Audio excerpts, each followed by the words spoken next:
ఓం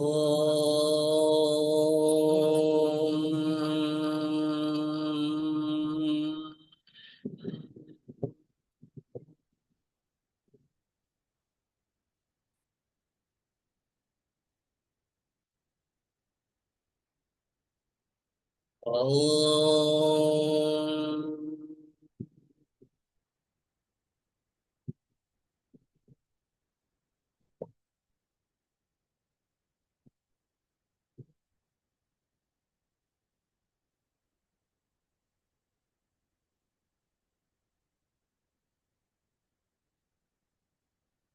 ఓం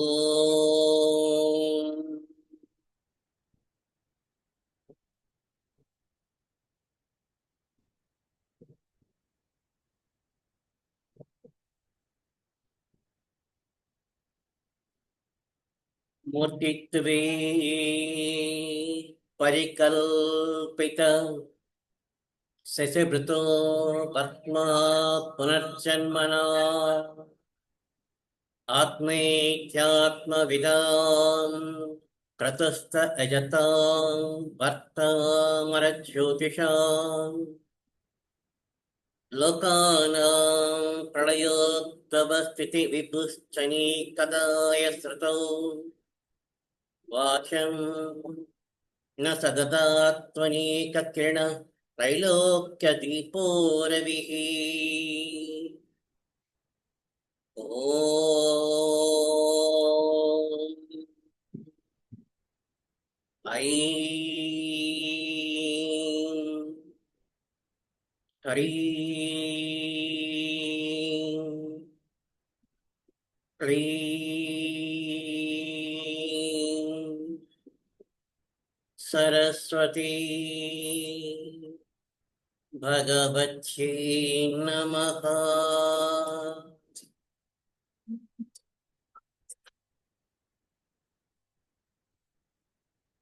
ఈరోజు మనము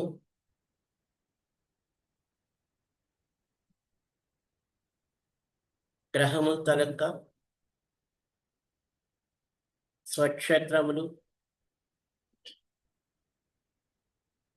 అలాగే ఉచ్చ నీచ శత్రు క్షేత్రముల గురించి మనం తెలియజేస్తున్నాం. ముందుగా రాశిచక్రానికి మనం పరిచయం చేసుకుందాం. మరలా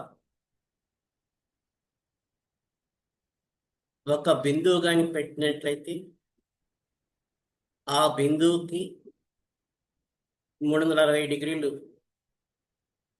ఉంటాయని మనందరికీ తెలుసు. వాటిని 12 చేత భాగించినట్లయితే ఒక్కొక్క భాగం 30 డిగ్రీలు ఉంటాయి. అది మనం తెలియజేస్తున్నాం. అలాగే రాశి చక్రాల్లోని ఎన్ని రకాలైన విభాగాలు ఉన్నాయో, అంటే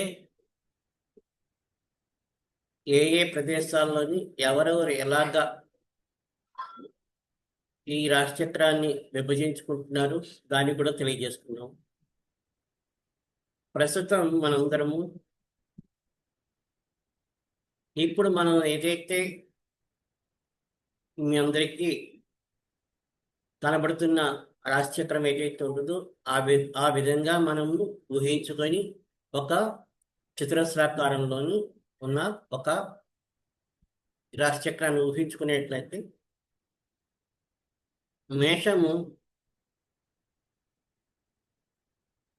0 డిగ్రీస్ నుంచి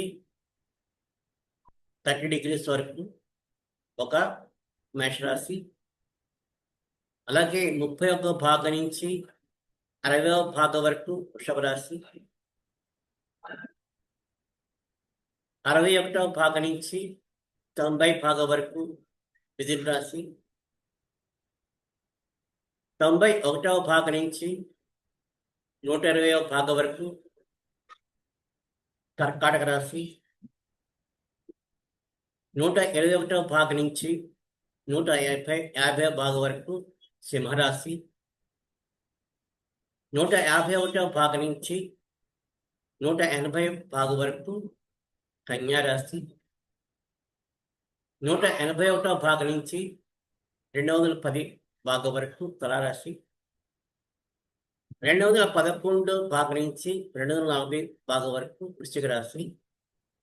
ఇక్కడ ధనస్సు నుంచి మరలా క్లాక్ వైజ్ కాబట్టి పైకి వెళ్తుంది, కాబట్టి కింద నుంచి పైకి వెళ్తుంది అన్నమాట. 241 నుంచి 270 వరకు ఒక ధనుస్సు రాశి, 271 నుంచి 300 వరకు మకర రాశి, 301 నుంచి 330 డిగ్రీల వరకు కుంభరాశి, 331 డిగ్రీ నుంచి 360 డిగ్రీల వరకు మీన రాశి. ఇది మనము జాగ్రత్తగా గమనించుకుందాం. ఇది ముందుగా తెలియజేస్తున్నాను. ముందు మనము ఈ విధంగానే రాశి చక్రంలోని గ్రహాలని, భావాలని కూడా గుర్తించడానికి ముందుగా ఈ నమూనాని మనం అభ్యాసం చేయవలసిన అవసరం ఉంటుంది. ఈ రాశి చక్రం తర్వాత ప్రస్తుతం ఒక్కొక్క రాశికి ఏ గ్రహాలు స్వక్షేత్రములు అనేది మనం తెలియజేసుకుందాం. ఈ స్వక్షేత్రాలంటే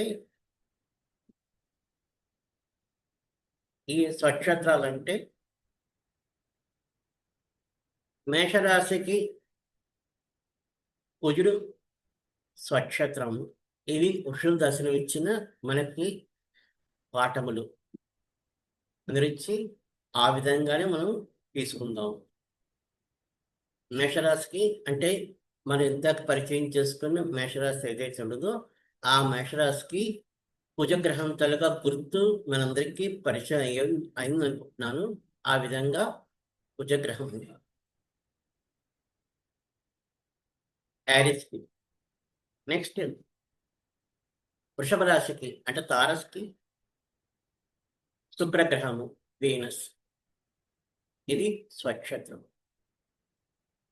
అంటే మేషరాశిలో కానీ కుజుడు కానీ ఉండేట్లయితే వాళ్ళ తరగత లక్షణాలు ఎలా ఉంటాయి, వృషభ రాశిలో కానీ శుక్రుడు కానీ ఉండేట్లయితే వాళ్ళ లక్షణాలు ఎలా ఉంటాయి తర్వాత పరిచయం చేసుకుంటాం. మిథున రాశికి బుధుడు స్వక్షేత్రం అంటే జెమినికి మెర్కురీ స్వక్షేత్రం. అలాగే కర్కాటక రాశికి అంటే క్యాన్సర్కి చంద్రుడు స్వక్షేత్రం అంటే మూన్. అట్లాగే సింహరాశికి సూర్యుడు స్వక్షేత్రం అంటే లియో ఈ సన్.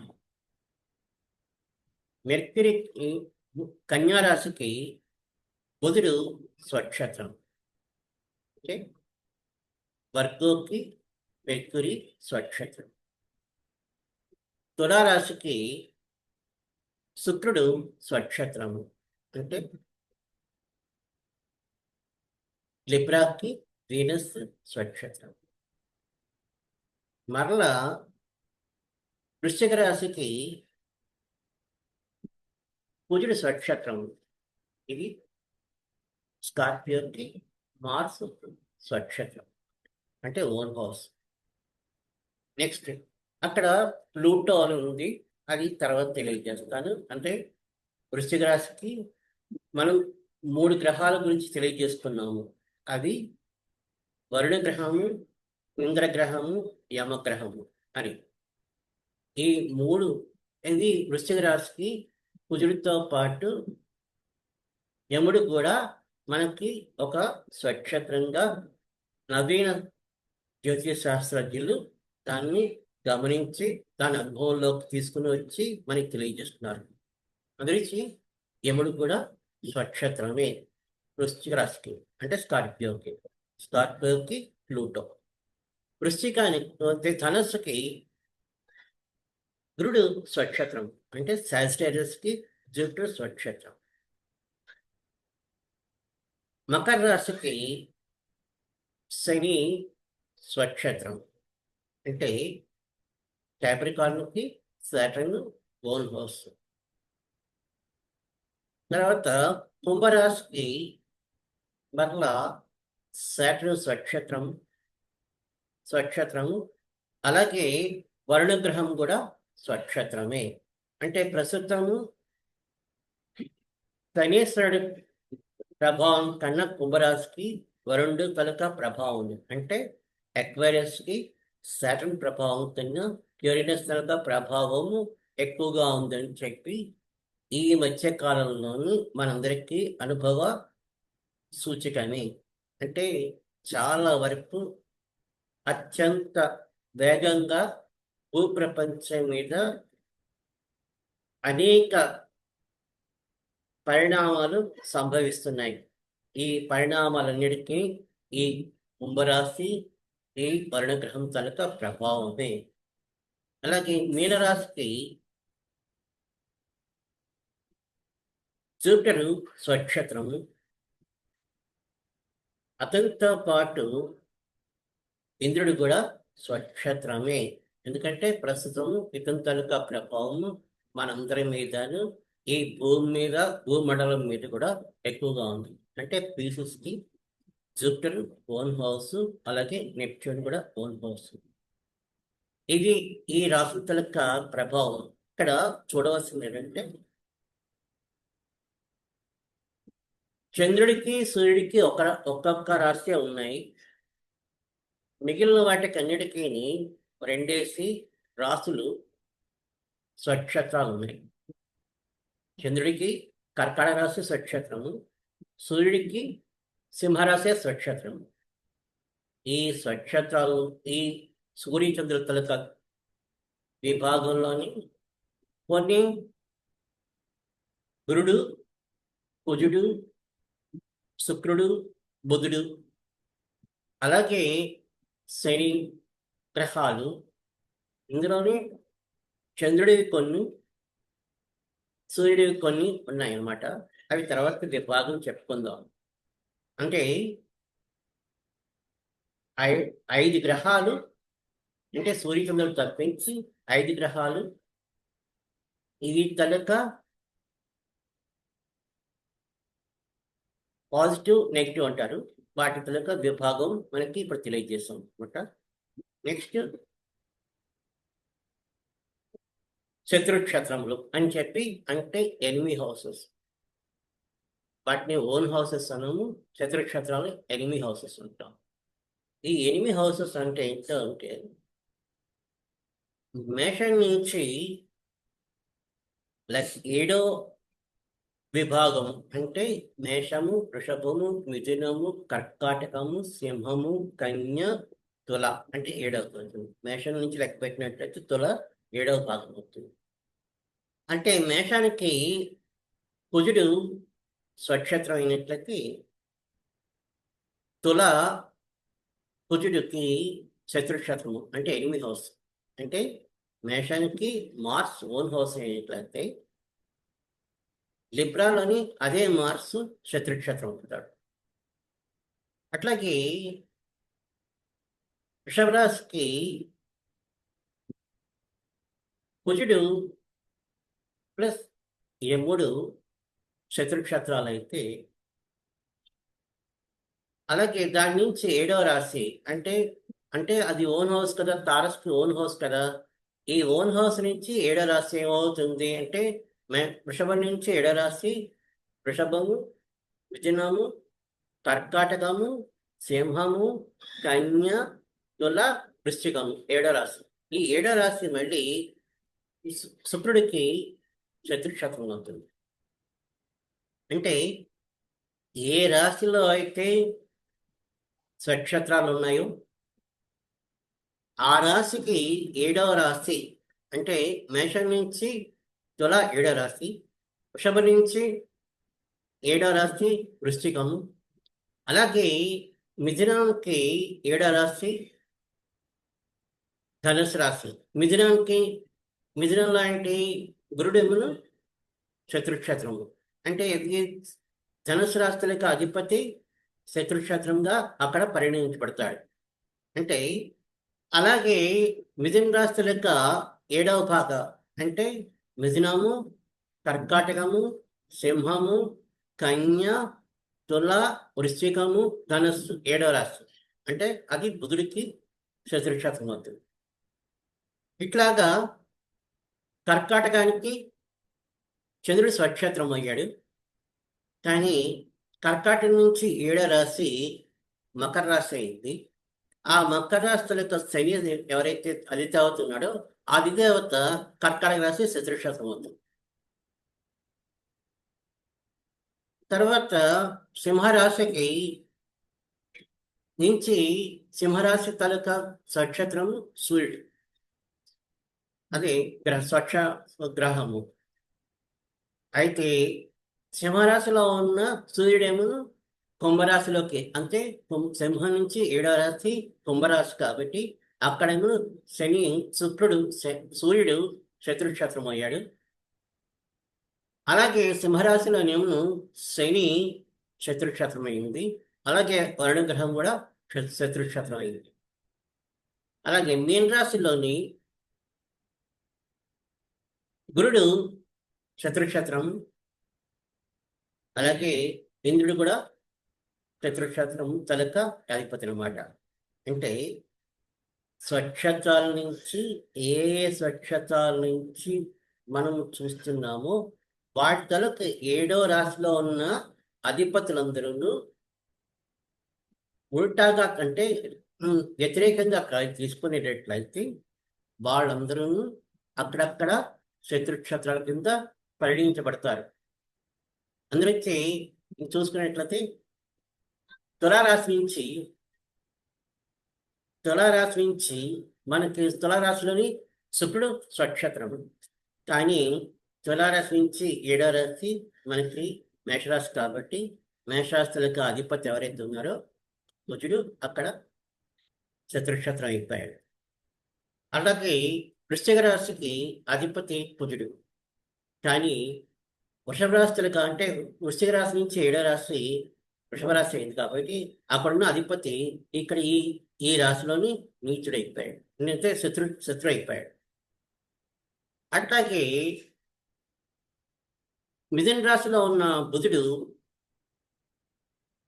ధనుసు రాశిలోని బుధుడు శత్రుక్షేత్రం అయ్యాడు. ఇక్కడ ఉన్న ఈ ధనుసు రాశులకు అధిపతి గురుడు మిథున రాశిలోని శత్రుక్షేత్రం కింద పరిగణించబడ్డాడు. అట్లాగే మకర రాశికి అధిపతి శనేశ్వరుడు. కానీ దాని నుంచి 7వ రాశి ఉన్న చంద్రుడి మటుకు ఈ రాశిలోని శత్రుక్షేత్రం కింద పరిగణింపబడతాడు. కుంభరాశులకు అధిపతి శనేశ్వరుడు. దానికి ఎదురుగుండా, అంటే 7వ రాశి ఏదైతే ఉంటుందో, అంటే సింహరాశి ఏదైతే ఉంటుందో ఆ అధిపతి ఎవరైతే ఉంటారో ఇక్కడ శత్రువుగా పరిగణింపబడతాడు. అలాగే మీన రాశికి బుధుడు అధిపతి, మీన రాశికి గురుడు అధిపతి. దానికి 7వ రాశి అయిన బుధుడు అక్కడ శత్రువు కింద పరిగణింపబడతాడు. ఇది ముఖ్యంగా మనమందరము గుర్తుపెట్టుకోవాల్సినవి. అంటే మనం ఎవరైనా సరే ఎప్పుడైనా సరే అడిగినట్లయితే స్వక్షేత్రములు ఇవి మనకి గుర్తుండాలి. అలాగే రాసులు, ఏ రాసులు ఎక్కడి నుంచి ప్రారంభించాం. మేషము అంటే ముందాక మనం చూపించుకున్న గడి ఉంటుంది, ఆ గడి ప్రకారం చూసుకోవాలి. అంటే మేషం అనేసరికల్లా మనకి ఇక్కడి నుంచి ప్రారంభమైంది కాబట్టి అది మేషరాశి కింద మనం గుర్తుపెట్టుకోవాలి. దాని అధిపతి మనం కుజుడు కింద గుర్తుపెట్టుకోవాలి. దానికి శత్రుక్షేత్రం మరలా శుక్రుడి కింద మనం గుర్తుపెట్టుకోవాలి. ఇవి ఆల్ఫబెట్స్ ఎలాగైతే ఏబిసిడీలు ఎలాగైతే ఉంటాయో అలాగే వీటిని మటుకు మనం గుర్తుపెట్టుకోవాల్సిన అవసరం ఉంటుంది. అంటే మనం జ్యోతిష్యం నేర్చుకునేటప్పుడు ఇవి సర్వసామాన్యంగా మనం గుర్తుపెట్టుకోవాల్సిన ఇదన్నమాట. అట్లాగే ఈ గ్రహాలకి శత్రుక్షేత్రాలు మనం గుర్తుపెట్టుకున్నాం, స్వక్షేత్రాలు గుర్తుపెట్టుకున్నాం. స్వక్షేత్రంలోని కానీ గ్రహాలు కానీ ఉండేట్లయితే, అంటే మన సొంత ఇంట్లో కానీ మనం ఉండేట్లయితే మనం చాలా చాలా స్వతంత్రంగా మన తాలూకా ఆహార విహారాదులు కానీ, అలాగే మన తాలూకా ఇంట్లోని మనం ప్రవర్తించే ప్రవర్తన కానీ ఎలాగైతే ఉంటుందో, అలాగే స్వక్షేత్రంలో ఉన్న గ్రహాల తాలూకా ప్రభావం కూడా ఆ విధంగానే ఉంటుంది. అంటే ఎంత మనకి స్వతంత్రం ఉంటుందో మన ఇంట్లోని, అంత స్వాతంత్ర్యంగానే ఆ గ్రహాలు ఆ రాశుల్లోని స్వక్షేత్రాలు ఉన్నప్పుడు చాలా చాలా అనుకూలంగాను, అంటే మన ఇంట్లో మంచినీళ్ళు తాగి మనం పడుకోవచ్చు. అట్లాగే ఆ రాశిలోని ఆ గ్రహం గాని ఉండేట్లయితే వాడికి సుఖ సంతోషాలంటే ఎవరి తాలూకా నిర్వచనం వాళ్ళది. అంటే ఈ వృత్తి చేసేవాళ్ళు ఆ వృత్తికి ఎంత సంపాదించుకుంటున్నారో ఆ సంపాదనతో వాళ్ళు తృప్తిగా ఉండడం అనేది వాళ్ళ తాలూకా. అంటే మనం ఎవరింటికైనా వెళ్ళినట్లయితే ఒక విధంగా ప్రవర్తిస్తాము. మనమేమన్నా మన సొంత ఇంట్లో ఉండేటట్లయితే ఒక విధంగా ప్రవర్తిస్తాం కదా! ఆ విధంగాను స్వక్షేత్రంలోని ఈ రాశుల్లోని గాని, స్వక్షేత్రాల్లో గాని వాళ్ళ తాలూకా గ్రహాలు గాని ఉండేట్లయితే ఆ విధంగా మనకు తెలుస్తుంది. శత్రుక్షేత్రంలో ఉండేటప్పుడైతే మనము అతి జాగరూకతతో ఉంటాం. అట్లాగే ఈ గ్రహాలు గాని, చతుర్క్షేత్రంలో గాని ఉండేట్లయితే మన తాలూకా జాతకంలోని ఏవేవైతే పొరపాట్లు గాని, ఆలోచన విధానంలోని తప్పులు గాని, అలాగే వృత్తి వ్యాపారంలో చేసే చిన్న చిన్న తప్పులు గాని ఉండేటట్లయితే ఆ విధంగాను మనం దిద్దుకోవడానికని చెప్పి ఇచ్చిన అవకాశం అన్నమాట. ఇంకా ప్రస్తుతం ఉచ్చ ఉచ్చ అంటే ఎక్సాల్టేషన్. ఇవి ఏంటో తెలియజేస్తుంది. అంటే ఒక రాశిలోని ఇందాక మనం తెలియజేసుకున్నట్లుగా ఆ రాశిలోని ఆ గ్రహం గాని ఉండేటట్లయితే ఒక విధంగా ఉంటుంది. శత్రుక్షేత్రంలో గాని ఉండేటట్లయితే ఒక విధంగా ఉంటుంది మన ప్రవర్తన. అది కాకుండా ఉచ్చ క్షేత్రాలు అంటే ఎక్సాల్టేషన్స్‌లో అంటే మనకి అధికారం గాని వచ్చిందనుకోండి, సపోజ్ ఏదైనా సరే ఒక కంపెనీలోని ఒక హైయెస్ట్ పోస్ట్ గాని మనం చేస్తున్నా సరే, అలాగే ప్రభుత్వ ఉద్యోగంలో అయినట్లయితే కొంత ఆఫీసర్ పోస్ట్‌లో గాని పనిచేసినట్లయితే మనకి కొన్ని సుఖాలుంటాయి. కొన్ని సుఖాలు కోల్పోతాం. అంటే మన చేతిలో పవర్ ఉంటుంది. కానీ మనం కొన్ని సుఖాలు కోల్పోతాం. ఎట్లాగంటే జిల్లాకి ప్రధానాధికారి జిల్లా కలెక్టర్. మన ఊహలో ఏంటంటే జిల్లా కలెక్టర్ కంటే బంగళా ఉంటుంది, కార్ ఉంటుంది, నౌకర్లుంటారు. కిందన మీదన అందరూను good morning, good evening, good నైట్లు చెప్పే చాలామంది ఉంటారు. వందమాతరులుంటారు. అలాగే తన ఆజ్ఞ పరిపాలించే మొత్తము ఆ జిల్లా మొత్తము ఒక రాజు లాంటివాడు. కానీ ఒక విషయం మర్చిపోతున్నాం మనం. ఎందుకంటే అందరూ అనుకుంటున్నాం ఏంటంటే అతను ఎక్కడికి పడితే అక్కడికి వెళ్ళొచ్చు, ఎక్కడికి వెళ్తే అక్కడ తిరగొచ్చు అని అనుకుంటాము. కానీ ఇంట్లో సుఖపడేది తక్కువ, ఊర్లో చాకరీ చేసేది ఎక్కువ. ఆలోచించుకోండి. అలాగే ఈ గ్రహాలు గాని స్వక్షేత్రంలో ఉండేటట్లయితే చాలా చాలా చాలా బావుంటుంది. శత్రుక్షేత్రంలో ఉండేటట్లయితే ఒక విధంగా ఉంటుంది. ఇప్పుడు ఉచ్చక్షేత్రంలో గాని ఉండేటట్లయితే వాళ్ళకి అధికారం ఉంటుంది గానీ సుఖ సంపదలు తక్కువగా ఉంటాయి. అలాగని చెప్పి సుఖమంటే మన పరిభాషలో ఉండే సుఖము వేరు. అయితే అక్కడున్న సుఖం వేరు.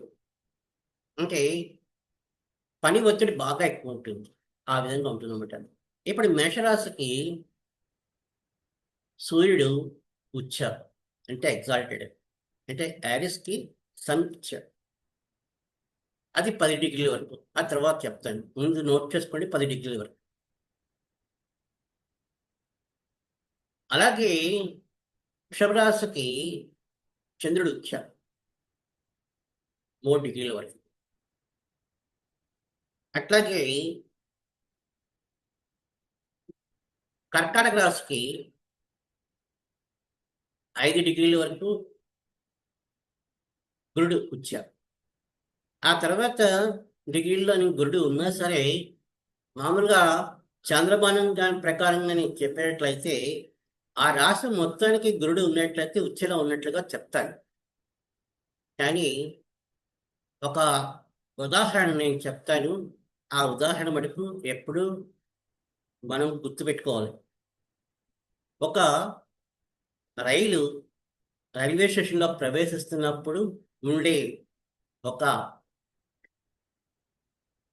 ఇది రైలు ఆగి ఉన్నప్పుడు ఉండే ఒక సంతోషము, రైలు వెళ్ళిపోతున్నప్పుడు ఉండే ఒకనొక ఆందోళన ఎలాగైతే ఉంటుందో ఆ రాశిలోని ఆ గ్రహాలు ఆ డిగ్రీలు దాటిన తర్వాత అవి కనుక దాని ప్రభావం ఉంటుంది కానీ అంతగా ఎక్కువ ఉండదు. మనం అనుకుంటాం మనం ఏంటంటే ఈ గ్రహాల తలక మామూలు చంద్రమానం ప్రకారం అయినట్లయితే సూర్యుడు ఒకవేళ కానీ 20 డిగ్రీల్లోనూ కానీ 28 డిగ్రీలో కానీ ఉండేట్లయితే ఉచ్చులో ఉన్నాడని చెప్పి మనము చక్రంలో గుణించుకొని చెప్తాం. కానీ 10 డిగ్రీల్లో ఉండే ప్రభావం కన్నా 20 డిగ్రీలోనూ 25 డిగ్రీలో ఉండే ప్రభావం చాలా చాలా వ్యత్యాసం ఉంటుంది. ఆ వ్యత్యాసం మనం పరిగణనలోకి తీసుకోవాలి. అలాగే బుధుడికి కన్యా రాశిలోని ఉచ్చ అని చెప్పి ఈ శాస్త్రజ్ఞులందరూ తెలియజేస్తున్నారు 15 డిగ్రీల వరకు. కానీ అనుభవంలోకి తర్వాత మాస్టర్ ఏకే గారి తలక ఆయన తలక పాఠాల్లో చెప్పినప్పుడు మాకు తెలియజేసింది ఏంటంటే బుధుడు ఉచ్చ కుంభరాశిలో అని చెప్పి తెలియజేశాడు. ఎందుకంటే గ్రహ పరిస్థితులు మారాయి అని చెప్పారు. గ్రహ పరిస్థితులు మారడానికి కారణం ఎవరంటే మాస్టర్ శ్రీ వి. ఎందుకంటే ఆయన ఎప్పుడైతే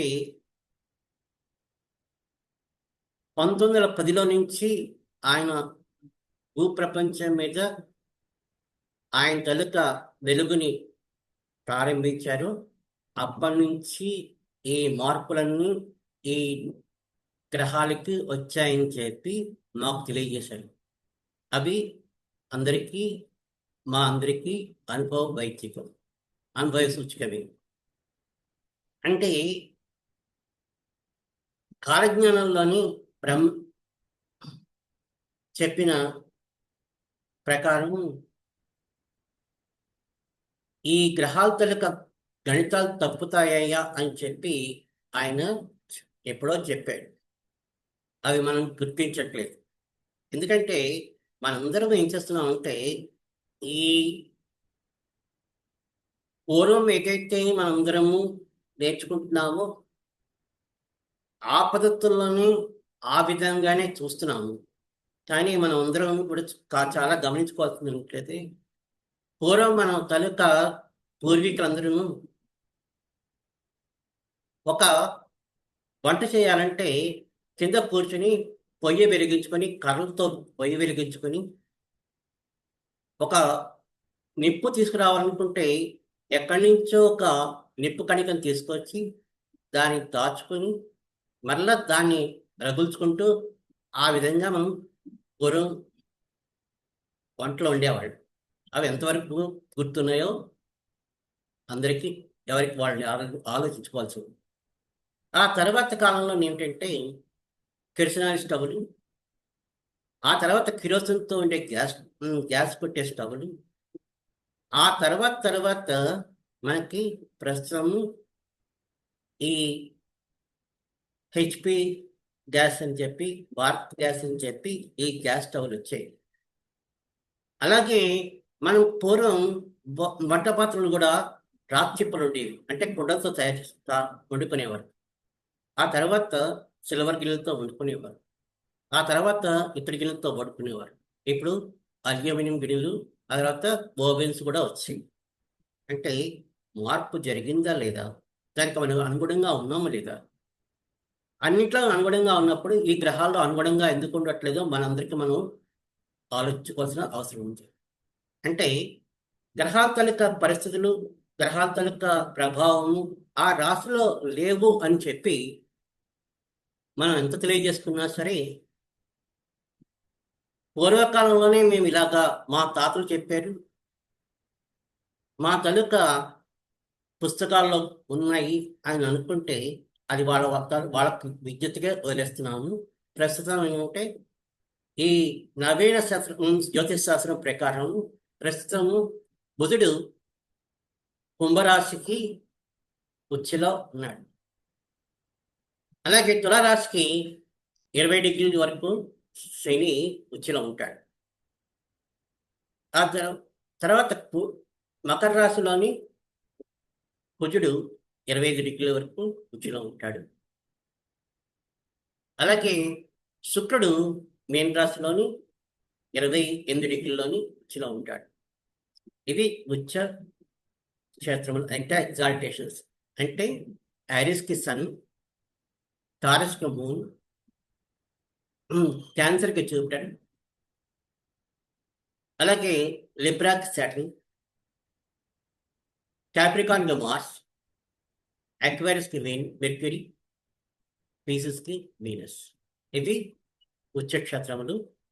ప్రస్తుతము సమయం ఇంకా నీచక్షేత్రాల గురించి చెప్పవలసి ఉంది. సమయం కొంచెం తక్కువ ఉంది కాబట్టి ఎవరైనా ప్రశ్నలు కానీ ఉండేట్లయితే ఆ ప్రశ్నల సమాధానం చెప్పడానికి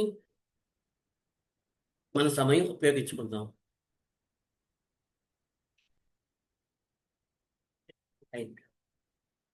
గురువు గారు ఉచ్చక్షేత్రాలు మొత్తం అన్నిటికీ ఉండవా? ఉండవమ్మా, 5 గ్రహాలకి ఉంటాయి. అంటే మనకి మరి ఇందులోని 8 గ్రహాలు చూపిస్తున్నారు మనకి పుస్తకంలోని. చూపిస్తున్నారు. అవేమో చెప్తాను, మిగిలిన చెప్తాను. అంటే సన్కి, మూన్కి, మెర్క్యూరీ, వీనస్, మార్స్, జూపిటర్ ఉన్నాయి. అవి వాటి ఉంటాయమ్మా. అవి ఉంటాయి.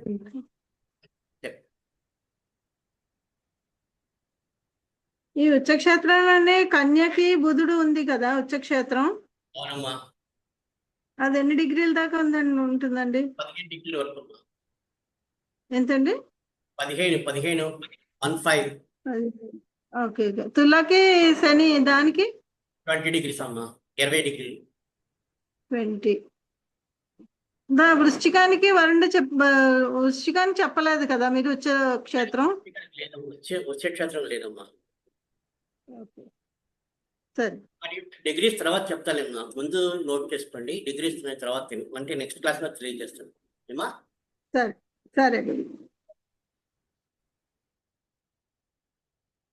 ఇంకా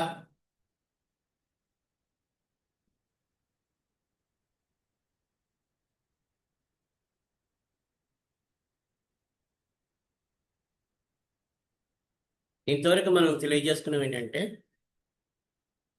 గ్రహములు వాటి కనుక మనము ఏ విధంగా మనం ధ్యానం చేసుకోవాలో మొదటి క్లాసులో చెప్పాను. అలాగే రాసులు వాటిని ఏ విధంగా ధ్యానం చేసుకోవాలో చెప్పాను. ఆ తర్వాత స్త్రీ రాసులు, పురుష రాసులు అంటే మ్యాస్కులైన్ అండ్ ఫెమినైన్. అలాగే నెక్స్ట్ కార్డినల్, ఫిక్స్డ్, మ్యూటబుల్ అంటే చరరాశులు, విశ్వభావ రాశులు.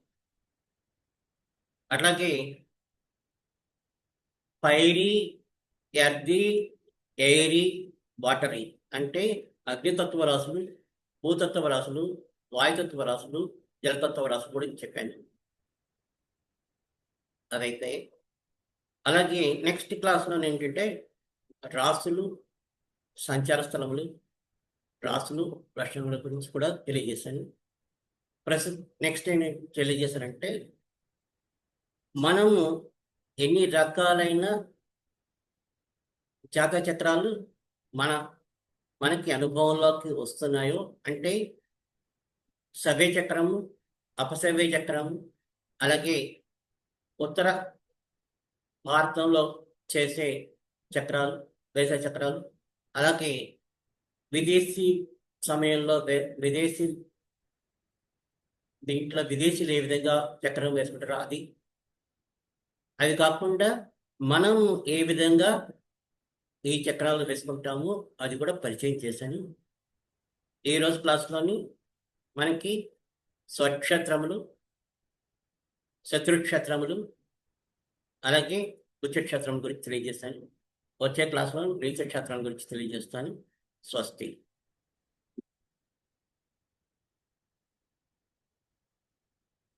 నమస్కారం అండి.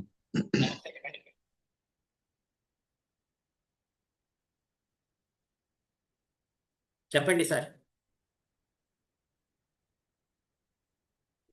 విషయం లేదు సార్. Okay sir. ఓకే, నమస్తే. నమస్తే వాసుదేవ, ఒక్కసారి చరరాశులు అవి చెప్పరా? చరరాశులు ఏంటంటే మేషము, కర్కాటకము, తుల, మకరము.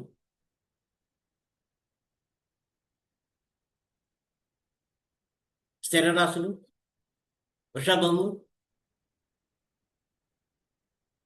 సింహము, వృశ్చికము, ధనస్సు, కుంభము. ద్విస్వభావ రాశులు కుంభం, ద్విస్వభావ రాశులు మిథునము, కన్య,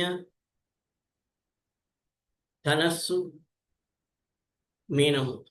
వీటిని Aries, Cancer, Libra, Capricorn, cardinal signs. Taurus, Leo, Scorpio, Aquarius fixed signs. Gemini, Virgo, Sagittarius, Pisces mutable sciences.